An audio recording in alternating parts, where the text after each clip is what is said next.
За сайн байцгаана уу? Та бүхэндээ шинэ өдрийн мэндийг хүргэе. За тэгээ сайхан наадмалсан баг. Миний хувьд бол баг сар гаруй контент хийсэнгүй. Амар сараагаа таарлаа. За тэгээ өнөөдөр бол 7 сарын 21 ажлын өдөр эхэлж байна. Тэгээ энэ амарч явах хугацаанд бол нэлээд анхаарал татсан зүйл бол энэ крипто зах зээл дээр байлаа. За бид нар бол Монгол крипто зах зээл дээр жоохон бас нэг юм бараан түүхтэй шүү дээ тийм. Дотоодын койнууд гараад дэлхийн зах зээл дээр гарна мөнгө босгож бол одоо тийм инфляцаас хамгаална гэж маш олон койн гараад одоо тэдгээрээд маань юу ч болцсон ингээд алдсан хэсэг бүлэг хүмүүстэй нэг юм түүхтэй гэж байгаа. Тэгвэл сая бидрийг наадамлаа явж байгаа хооронд Америкийн нэгдсэн улсын Сенатад бол нэг хуулийг бол батлаа. Genius Act гэдэг хуулийг баталсан байж байна. Тэгэхээр бид нар мэдчихэж байгаа шүү дээ. Дональд Трамп маань болохоор крипто зах зээл дээр ээлтэй Америкийн нэгдсэн улсыг криптогийн үлгийн улс болгоно гэдэг иймэрхүү зүйлийг хэд хэдэн удаа хийсэн 300 гаруй пост төр сошиал дээр бичсэн иймэрхүү статистиктэй. Ер нь бол орчин үеийн том гүрнүүтэй харьцуулахад энэ крипто зах зээл дээр илүү ингэж нөгөө төлхөө орж ирж байгаа. За яг тэрнийхэн дагуугаар энэ хуулийг бол 18-нд баталсан юм байна.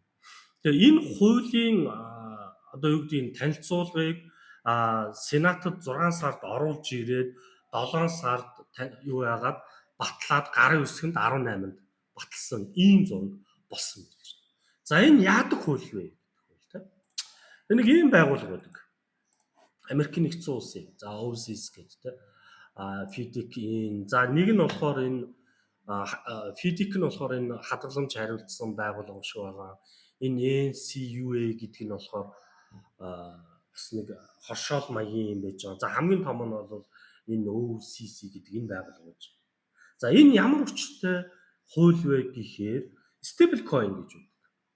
За stable coin гэж юу вэ гэхээр одоо гадаад худалдаа хийдэг, арилжаа наймаа хийдэг хүмүүс энэ талаар аягуулсан ойлголттой. За дээрэс нь крипто.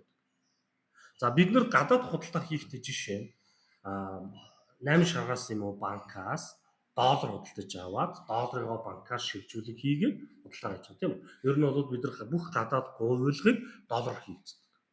Тэгвэл stable coin гэдэг маань крипто зах зээлээр дамжуулж доллар авж байгаа тэр койныг нь stable coin гэж байна. За энэ доллар яадаг stable coin яадаг вэ? $1 1 stable coinтэй тэнцдэг ийм юм байж. Тэгэхээр миний хувьд бол одоо ингээ олон жил арилж хийж байгаа хугацаанд надад хамгийн криптоос таалагддаг зүйл нь stable coin-ы шилжүүлэх гэж. Жишээ нь би Солонгостойгоо дүүдээ Америкт байхдаа хамаатандаа мөнгө шилжүүлэх тэд нар над руу мөнгө шилжүүлэхээр бол криптогоор дамжуулаад ерөөсөө л нэг 10 минутын дотор над руу coin шилжүүлчих. За энэ шилжүүлсэн coin-ыг нь би болохоор одоо нэг ийм сайт байдаг шүү дээ. Binance гэдэг тийм энэ харж байна.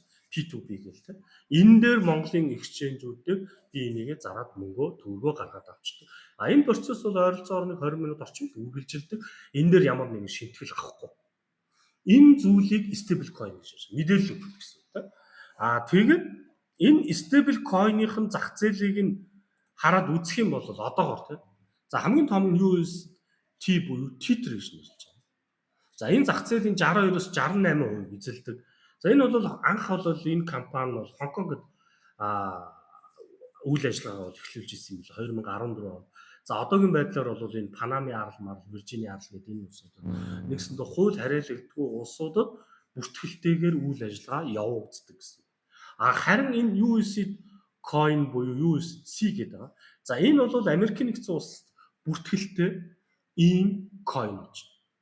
Тэгээ stable coin. Энэ нь бол нэг зах зээлийн 20 Ер нь бол энэ хоёр эзэлдэг. За үлдсэн энэ coin-ууд бол энэ шилжүүлгээ. За тэгээ энэ Tether гэдэг дотор нөгөө сүлжээ гэж байгаа л да. Одоо бид нар шилжүүлэг хийхдээ Ethereum-ийн сүлжээ, Tron-ийн сүлжээ Binance-ийн сүлжээ, Solana-гийнх үгээд ингээд явдаг гэсэн үг байхгүй юу? Тэрийг нь бүгднийг бацж байгааг нь бид нар Tether гэж нэрлэдэг байгаа гэсэн. Тэгвэл энүүн дээр ямар хууль гарч ирсэн бэ гэхээр хэрв та крипто зах зээл дээр stable coin гаргах гэж байгаа бол миний түрүүний ярьсан энэ OCC гэдэг энэ байгууллагаас зөвшөөрөл буюу тусгай зөвшөөрөл лиценз авах гэж үзэж. Энэ хууль. За OCC-гээр зөвшөөрөл авахын тулд дөрмийн сан нь 10 тэрбум доллартай байх ёстой гэдэг зүйл. Нэгсэндээ үүнийг алавжуулж өгч гин гэсэн. Америкийн засгийн газар буюу Дональд Трамп. Дуран хүн нь coin гаргав. За бид нар мэдэн шүү дээ. Дуран нөхөр нь coin гаргаа фейлцэн тохиолдол бол Terra гэдэг нэг coin байсан. Энэ юутай холбоотой байсан бэ гэхээр 2022 онд Luna гэдэг coin гарч ирсэн. Солонгос. За Luna гэдэг coin гаргаад stable coin буюу Terra гэдэг coin гаргаад эцсийн дүндээ Terra-гийнхаа үнийг барихын тулд Luna гэдэг coin-ийн үн нь нэг өдрийн дотор $86 урдаа 4 тэгтэйгээр унжижсэн ийм хар бараан түүх байд дэлхийн зах зээлд. Үүнээс болж олон хүн амиа орлож ирсэн. Олон хүн санхүүгийн гүн хямралд бол орж ирсэн ийм түүхтэй гэж. За энэ юунаас болсон? Хууль эрх зүйн орчин байхгүй болохоос. Тэгвэл энийг нь алавжуулаад та coin гаргах юм бол баталгааж авах энэ гурван байгууллага тэргийг хянаад албан ёсныгоор зөвшөөрөл өгөө гэдэг зүйлийг гаргаж ирсэн. За ийм хуулийг баталсан байна. Үр дүнд нь юу болсон бэ? Сонирхол хэдий.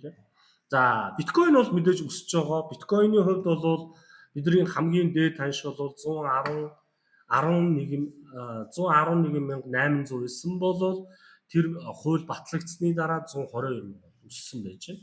Нэгсэндээ 100,000-аас 118, $18,000 өсөлтийг үзүүлсэн байж байгаа.